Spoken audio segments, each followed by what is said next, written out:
Assalamualaikum guys, welcome back to my channel Guidance Point with Pushmina. So I'm here with starting the new journey. ठीक है, new session start कर रही हूँ about the course of first year as I've uploaded the poll. जो poll में results आए थे कि most of the students wanted me to upload the videos related to first year. So that is what I'm doing. I hope you guys would like it. Before moving on, don't forget to subscribe to my channel and stay tuned. Secondly इससे हटके आपको कुछ चाहिए, do let me know in the comment section down below. मैं कोशिश करूँगी उसकी video भी बना के I upload it. And yes, main concern जो मेरा होगा that will be biology and chemistry, but as I have told you कुछ और चाहिए, डू लेट मी नो. मैं उस पर वीडियो बनाने की मुकम्मल कोशिश कर लूँगी. ओके, बिफोर मूविंग ऑन, आज बायोलॉजी की कुछ एक्सप्लेनेशन होगी. You could say that this is the bio lecture. अब जो स्टूडेंट्स फर्स्ट ईयर में अभी एंटर हुए हैं उनको ये बात पता मे भी ना हो कि मैट्रिक तक जो पेपर आता है बायोलॉजी का वो कंप्लीट एक पेपर आता है.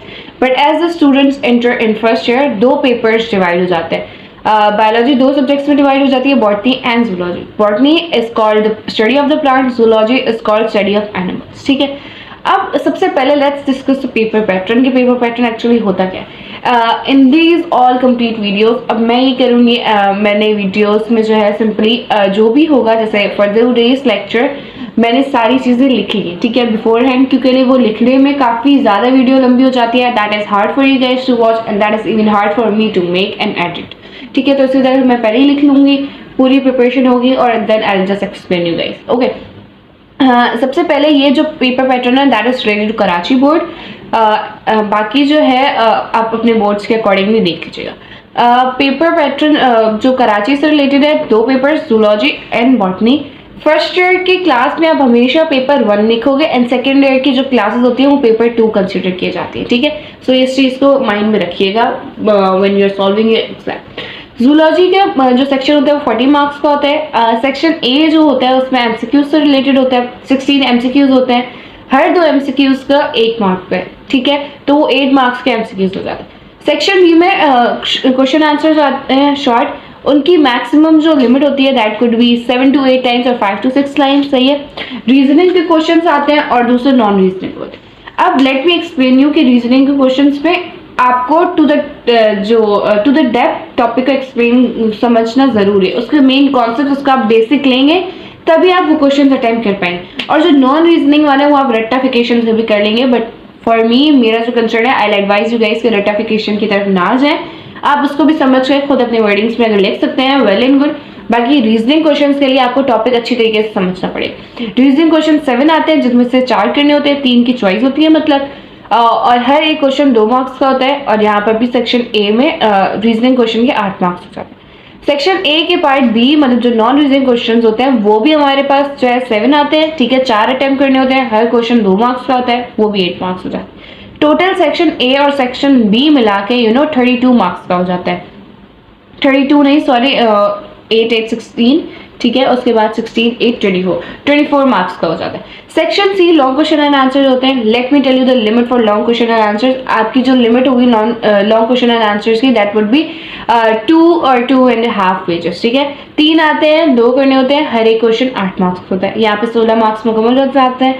ठीक है, ओवरऑल फिर हमारा जूलॉजी का पेपर 40 मार्क्स का. बॉटनी का जो है वो 5 मार्क्स ज्यादा होते हैं. ठीक है, no doubt same chapters equally divide हो जाते हैं. बुक एक ही है फर्स्ट ईयर में, पर उससे सेक्शंस बने हुए हैं कि कुछ चैप्टर्स बॉटनी से रिलेटेड है, कुछ चैप्टर्स जो है वो जूलॉजी से रिलेटेड है. बॉटनी में सेक्शन ए में 18 एमसीक्यूज हो जाते हैं. ठीक है, 9 मार्क्स का, हर 2 एमसीक्यूज 8 मार्क के हो जाते हैं, मतलब एक एमसीक्यूज 0.5 मार्क्स का. Section B short question and answers 14 question होते हैं, 9 अटेम्प्ट करने होते हैं और हर क्वेश्चन 2 मार्क्स का होते हैं, 18 यहाँ पे. Section C long question and answer 4 question दिए हुए होते हैं जिनमें से आपको 3 करने होते हैं और 3 जो है वो 6 मार्क्स का होता है. I hope it's not visible, let me show you. ठीक है, इस तरह 18 मार्क्स, ये 45 मार्क्स होता है. 45 बॉटनी के, 40 जूलॉजी के, बाकी जो 15 मार्क्स होते हैं वो आपके प्रैक्टिकल्स करते हैं. So I hope paper pattern is clear. Now let's move towards the syllabus. उसके बाद we will start with the lecture of the day. अच्छा, I guess if I am not wrong कि जो है बायोलॉजी की जो बुक पब्लिश हुई है लास्ट ईयर हुई है, सो इस साल भी प्रॉब्लली सेम रहेगी. ठीक है, 14 चैप्टर्स है, 7 बॉटनी, 7 जूलॉजी.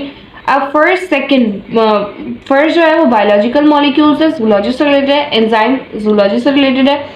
चैप्टर 3 है cell structure and function, that will be related to botany, bioenergetics, acellular life, prokaryotics, fungi, protista, ठीक है, डाइवर्सिटी अमंग प्लांट्स, ये सारे बॉटनी से रिलेटेड है।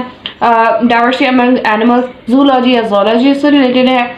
Forms and functions in plants, botany से related है। Holozoic nutrition zoology से। Circulation, immunity, gaseous exchange, ये सारे जो है जोलॉजी से या जूलॉजी से रिलेटेड है, ठीक है। As I told you 7 chapters जो हैं वो जूलॉजी के हैं, 7 बॉटनी के हैं। तो हम लोग इस तरह चलेंगे, कुछ बेसिक्स से चलेंगे, ठीक है। जो चीज़ें आप लोगों ने 9 मैट्रिक में उनके बेसिक्स आपने पढ़े हैं, तो उसी से स्टार्ट लेंगे।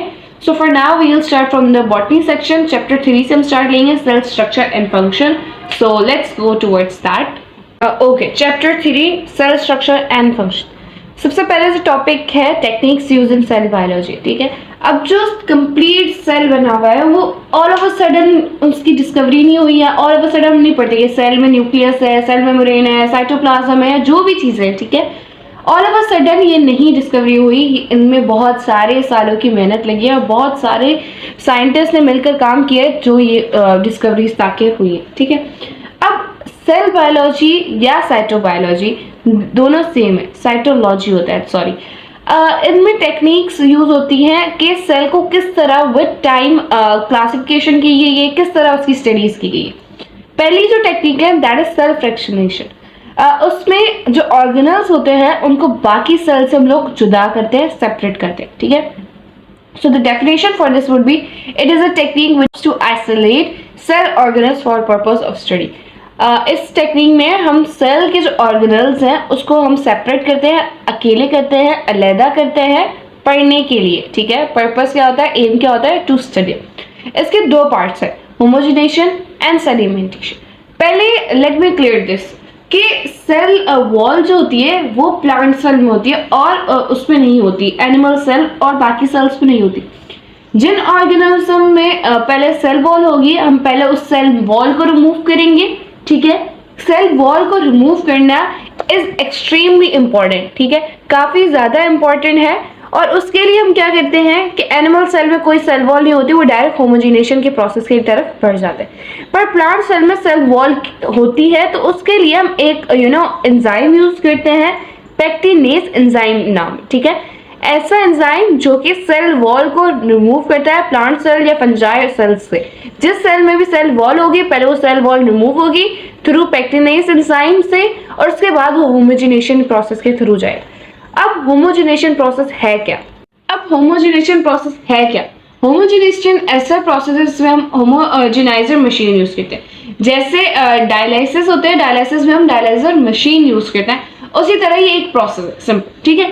इस प्रोसेस में हम क्या करते हैं कि जो सेल्स होते हैं उनका हम होमोजेनाइजर मशीन में डालते हैं, उन सेल्स को आपस में इतना कोलाइड करवाते हैं कि उनकी जो सेल मेम्ब्रेन होती है, मतलब आउटर स्ट्रक्चर होता है उनका, वो रप्चर करवा देते हैं। रप्चर का मतलब डिस्ट्रॉय कर देते हैं या उनको ब्रेक कर देते हैं, ठीक है। जिसकी वजह से क्या होता है, उनका जो साइटोप्लाज्म होता है वो सेल से बाहर आ जाता है। ऑफ कोर्स किसी भी चीज़ की आप आउटर जो वॉल्व है या मेम्ब्रेन है या जो भी चीज़ है, आउटर स्ट्रक्चर तोड़ोगे उसके जो अंदर का मटेरियल होगा वो निकल आएगा। लाइकवाइज इसमें भी कि समझो आप बलून ले रहे हो, ठीक है। बलून में पानी फिल किया और पानी डाला है आपने, ठीक है, वाटर फिल किया है, उसको आप एक्सपेंड कर रहे हो, वो ब्लो हो गया, एवरीथिंग इज डन, ठीक है। अब जब आप उसको फाड़ोगे तो क्या होगा, उसके अंदर का जो पानी होगा वो निकल आएगा, क्योंकि आपने उसके आउटर मेम्ब्रेन, आउटर जो स्ट्रक्चर था वो उसको आपने फाड़ दिया, उसको आपने ब्रेक कर दिया, डिस्ट्रॉय कर दिया। इसी तरह आप अंडों की एग्जाम्पल ले लो, एग्स, उनके बाहर के शेल को आप ब्रेक करोगे, अंदर का और ऑटोमेटिकली जो अंदर का मटेरियल होगा, सॉल्यूशन होगा, वो निकल आएगा। इसी तरह सेल्स में भी जब सेल मेम्ब्रेन रप्चर होती है तो उसके अंदर का जो साइटोप्लाज्म होता है वो बाहर निकल आ जाता है। साइटोप्लाज्म को हम क्या करेंगे, साइटोप्लाज्म को हम कन्वर्ट कर देंगे टेस्ट ट्यूब्स में। ये हमारा होमोजिनेशन प्रोसेस है। अब सेल फ्रैक्शनेशन का सेकंड प्रोसेस स्टार्ट होगा, सेडिमेंटेशन। अब सेडिमेंटेशन में क्या करेंगे कि इस सॉल्यूशन को हमने टेस्ट ट्यूब्स में डाल दिया और हम सेंट्रीफ्यूज मशीन में डालेंगे। अब let me tell you centrifuge machine है क्या, ठीक है। अब लोगों ने फिजिक्स में पढ़ लिया होगा सेंट्रीफ्यूगल फोर्स।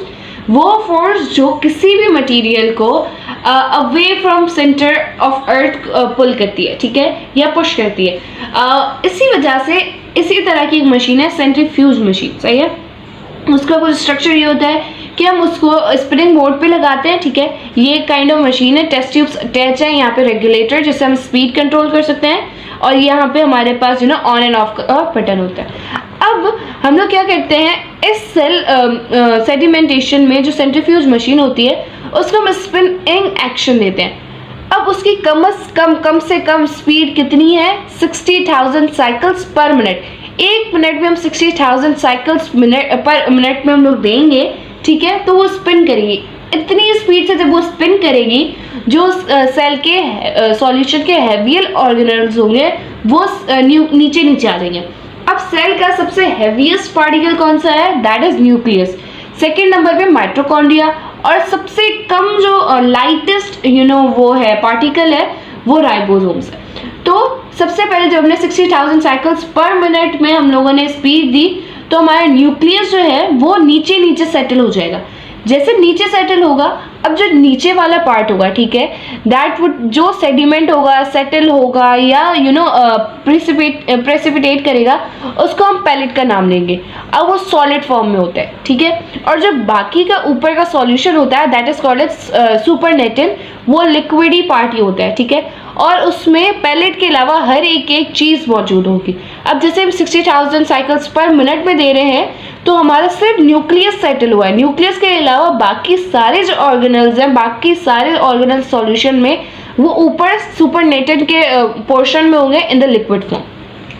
अब पैलेट जो है वो नीचे सेटल हो जाएगा, जो कि सॉलिड है। अगर हम स्पीड 60,000 पर मिनट दे रहे हैं, I am again and again repeating it, क्योंकि 60,000 पर मिनट पर ये एक तो मिनिमम स्पीड है, और इस स्पीड पर सिर्फ न्यूक्लियस ही सेपरेट होंगे। कोई और ऑर्गेनल सेपरेट करने है तो हम और स्पीड देंगे, वरना अगर हम यही स्पीड दे रहे हैं और कोई और न्यूक्लियस हमने निकाल दिए, ठीक है, पहले हमने रिमूव करके न्यूक्लियस रिमूव कर दिए, अब हम चाहते हैं कि माइटोकॉन्ड्रिया सेपरेट हो, तो मुझे इसकी स्पीड इंक्रीज करनी होगी। अगर मैं सेम स्पीड दूंगी तो इस स्पीड पे तो सिर्फ न्यूक्लियस का पार्ट सेपरेट हो रहा है, और न्यूक्लियस सॉल्यूशन में है ही नहीं, तो कुछ भी फर्क नहीं होगा, सेम चीज़ रहेगी, पैलेट का पोर्शन नहीं बनेगा। इसीलिए मुझे स्पीड चेंज करनी पड़ेगी। सुपरनेटेड लिक्विड फॉर्म में होगा, जिसमें हर ऑर्गेनल्स होंगे except the organelles in the pellet. उसके बाद let me clear this one thing के हैवियर ऑर्गेनल्स होंगे, जो भारी ऑर्गेनल्स हैं वो कम स्पीड पर सेपरेट होते हैं, ठीक है। और जो लाइटर ऑर्गेनल्स हैं वो जो है हाई स्पीड पर सेपरेट होते हैं, ठीक है। इसी तरह पैलेट पे डिफरेंट ऑर्गेनल्स आते जाएंगे, पैलेट को हम रिमूव करते जाएंगे, एंड वील स्टडी देम, और उसके बाद हम दोबारा से वही चीज़ें करेंगे। सो इसमें I have explain you the fractionation technique. I hope it would be helpful for you guys. आज के लिए इतना ही, की वीडियो में I will upload them. Till then, take care, Allah Hafiz, and don't forget to subscribe to my channel. Stay tuned.